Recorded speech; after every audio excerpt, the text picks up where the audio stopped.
Tingin sa sink. Daming tubig, oh. Basang-basa. So, syempre, natuyo na yung iba. Tingin sa Bluetooth module. Ito mukhang buhay itong isa. Ay, hindi. Basa rin, boy. Basa rin. Nangangalawang to. Kailangan babad sa solution to. Sige, Edwin. Pag, kailangan magkakasama to. May supot ka ba dyan? Ayun, kahit yung paper bag na yan. I-ano mo. Ito, patuyuin mo na lang. Tapos talagay mo muna dun sa supot natin dun para hindi mag-shock. Tapos, itong BCM, kita na agad yung shorted eh. Tinester ko to eh. Shorted. Ayan.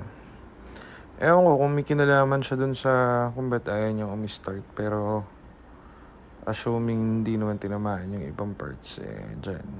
Palitan natin to IC kapag may leak. Dito malinis eh, pero basa to.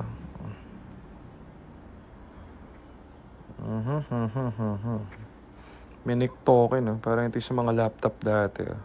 Toshiba. Alam niyo ba yan? Napalitan yung processor sa likod.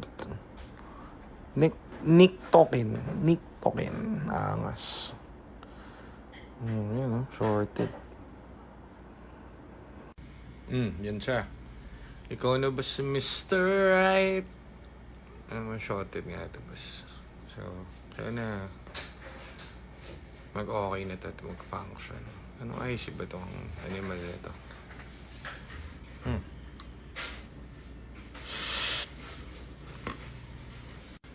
Bukas naman, pagod na ako eh. Okay.